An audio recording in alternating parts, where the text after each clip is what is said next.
오늘 또 그대의 최고의 날입니다. 임은미 선교사 묵상입니다. 2025년 1월 22일 수요일 최고의 날. 알맞은 때가 필요하지 않은 때. 전도서 8장. 나는 요즘 가능한 잠을 12시 이전에는 자려고 한다. 요즘은 새벽 4시가량에 일어나서 묵상을 하기 때문이다.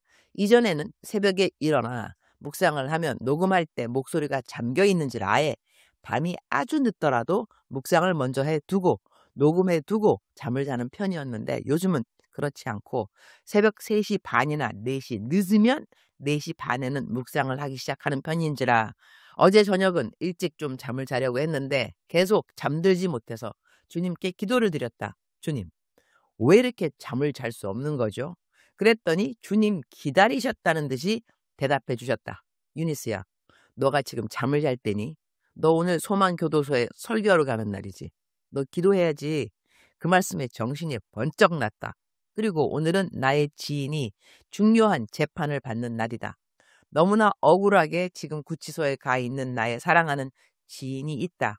오늘 아침이 재판 날인지라 거기 가려고 했더니 담당 변호사가 오지 않는 것이 좋다고 해서 가지 못하게 된 상황이다. 그러니 주님은 내가 편히 잠자고 있을 시간이 아니라 깨어서 기도를 하라고 하신다는 것을 알게 되었다. 그래서 자리에서 벌떡 일어났다. 시계를 보니 새벽 2시 반이었다. 일단 묵상을 시작한다. 전도서 8장 6절.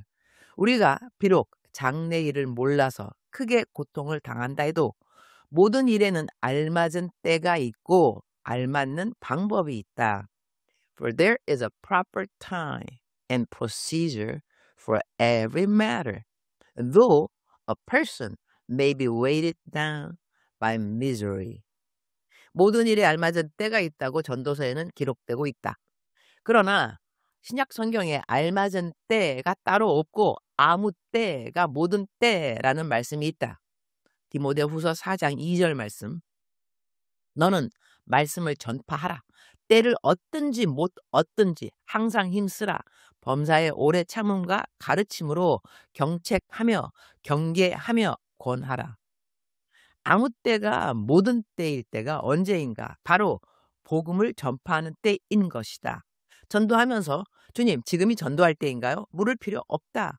내게 주어진 모든 순간순간이 다 복음을 전파할 때이기 때문인 것이다. 기회만 된다면 우리는 복음을 전파하는 것이 하나님의 뜻인 것이다. 어제는 규장 출판사의 롬팔28 방송 녹화를 하러 갔다. 규장 출판사 옆 건물에 일본 식당이 하나 있다. 나는 나의 신강 주님으로부터 책이 나온 후 이 책을 담당했던 출판 담당 팀장님에게 부탁을 했다. 회사 바로 근처 일본 식당 주인 사장님께 내 책을 선물해 달라고 말이다. 팀장님은 감사하게도 예수님 믿겠다는 결심 기도문도 같이 갖고 가서 사장님께 내 책 선물하면서 예수님 영접하겠다는 기도도 할 수 있겠냐고 여쭈었더니 그 사장님이 기도를 따라하겠다고 하셨다고 한다.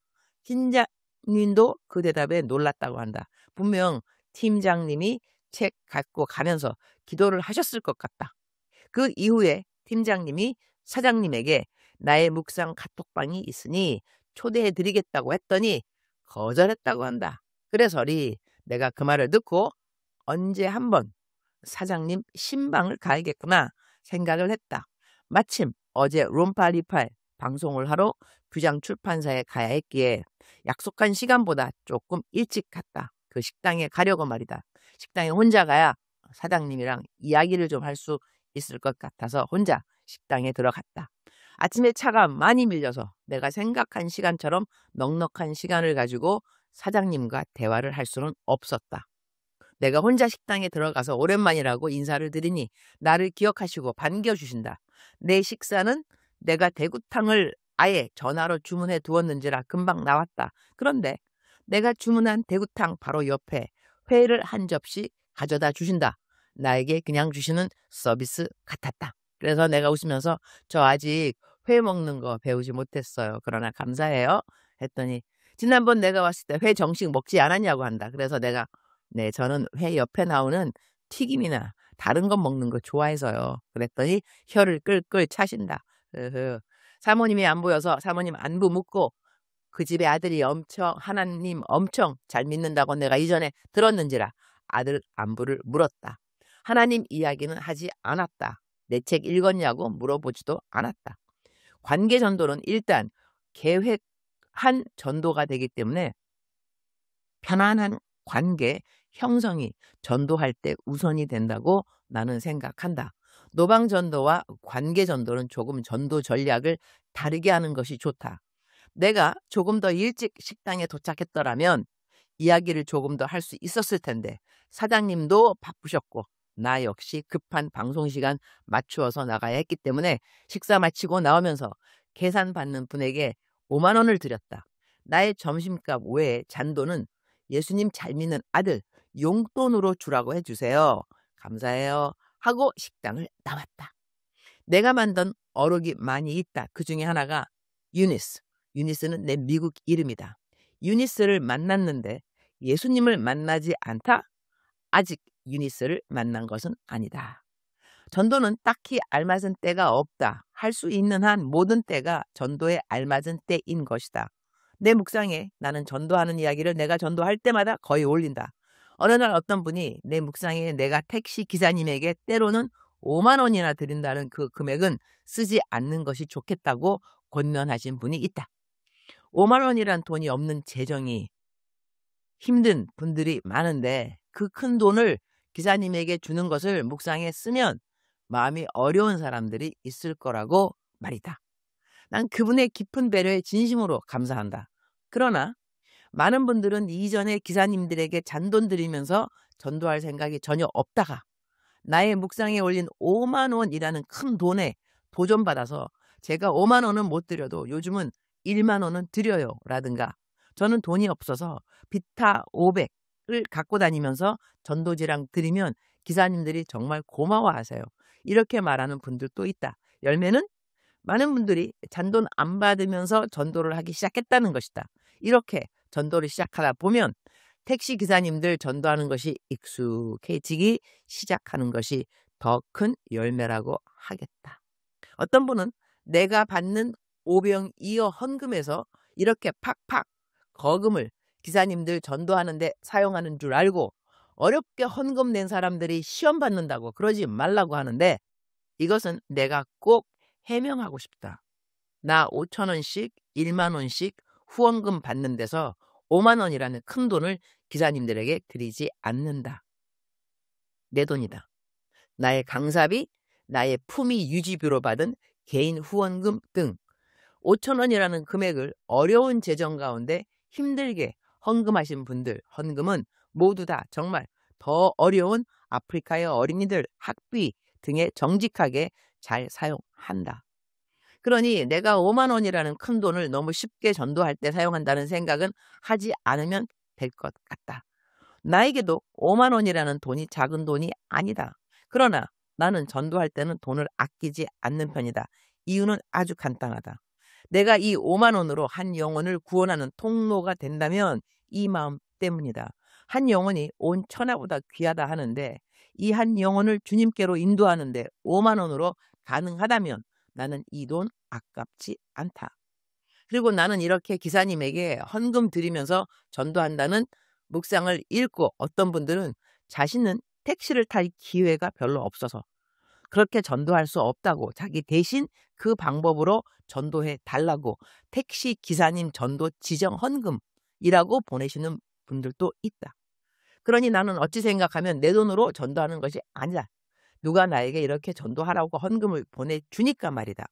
나의 이야기의 포인트는 전도는 일단 해야 한다는 것이다. 전도에는 알맞은 때가 따로 없다는 것이다. 기회가 주어지면 무조건 하는 거다. 한 영혼이라도 지옥 가는 길에서 천국 가는 길로 방향을 바꾸어 주는 일은 참으로 중요한 일인 것이다. 어제 내가 택시 기사님에게 내가 선물 받은 소중한 AI 성경 통독 USB를 선물했다는 글을 읽고 2명이나 문자가 왔다. 한 분은 어제 묵상 때문에 전도하러 나갔다는 분, 한 분은 어떤 일이 하기 싫은 일이었는데 그 일을 하면 복음을 전파하는 통로가 될 것 같아 하기로 결정했다는 분. 이 외에도 내 묵상을 읽고 난 이후로 힘들다고만 생각했던 전도가 익숙해지기 시작했다고 감사하다는 글은 무척 많이 받았다. 주님, 오늘 또 최고의 날입니다. 세상은 더더욱 악해지고 있습니다. 주님이 오실 날이 더더욱 가까워졌다는 이야기이지요.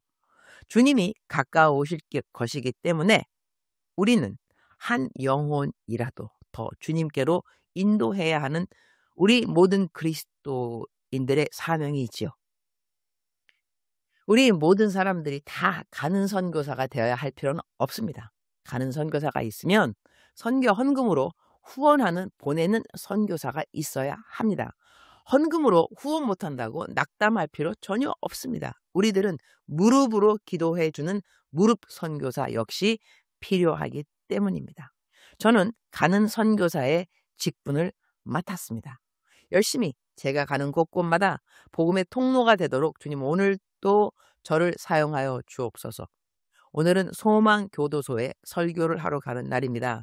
부산에 있는 저의 최고의 날 묵상 식구가 오늘 제 설교 들으러 소망교도소로 온다고 합니다. 남편 되시는 분이 교도소 교정위원이라 교도소에 출입하는 것이 허락된 분 같습니다. 저의 최고의 날 식구들은 정말 우리 사회의 각 분야에 있는 것 같아서 감사드립니다. 부산에서부터 이 추운 날 일부러 응원과 격려하기 위해 오는 분들을 축복하여 주옵소서. 간식까지 준비하여 일부러 오늘 와주는 경찰 행정학과 박선영 교수님도 축복합니다. 다들 추운 날씨에 굳이 오지 않아도 되는 자리를 우리 담량한 식구들 그리고 다른 수용자들을 위해 와주는 그 마음을 감사드립니다. 오늘 예배에 참석하는 분들이 134명이라고 들었는데 예수님 안 믿는 분들은 오늘 모두 예수님 영접하고 예수님 이미 믿는 분들은 하나님과 더 가까워지기를 다짐하는 시간 되도록 주님 도와주옵소서. 저는 오늘부터 주님으로부터 책 집필도 시작을 해야 하니 집필하는 원고 하나하나 성령님의 호흡이 있기를 기도드립니다. 제가 이렇게 묵상에 저의 기도문을 짧게라도 올리면 그 기도 제목으로 길게 기도를 하시는 분들이 아주 많이 있습니다. 그분들 모두 축복하여 주시기를 기도드립니다. 주님 특별히 오늘은 저의 사랑하는 지인 재판 받는 날입니다. 모든 것 우리 기도한 그대로 응답되기를 소원합니다. 주님 꼭 저희들의 기도 응답하여 주옵소서. 가석방으로 풀리는 날 될 줄 믿습니다. 주님 사랑합니다. 주님 감사합니다. 오늘 또 우리 주님 저를 보시면서 하루 종일 기쁘시면 참 좋겠습니다. 외울 말씀 표준 새 번역 전도서 8장 6절 우리가 비록 장래일을 몰라서 크게 고통을 당한다 해도 모든 일에는 알맞은 때가 있고 알맞는 방법이 있다. 작정서 점수 100점. 사랑하는 그대여, 사랑하는 그대여 출석 부르고 있습니다. 대답하셔야죠. 오늘 묵상이 조금 길었죠. 그래서 그대를 축복하고 그냥 오늘의 할 일, 오늘 가야 할 곳 보내드립니다. 사랑하는 그대여, 사랑합니다. 사랑하는 그대여 축복합니다.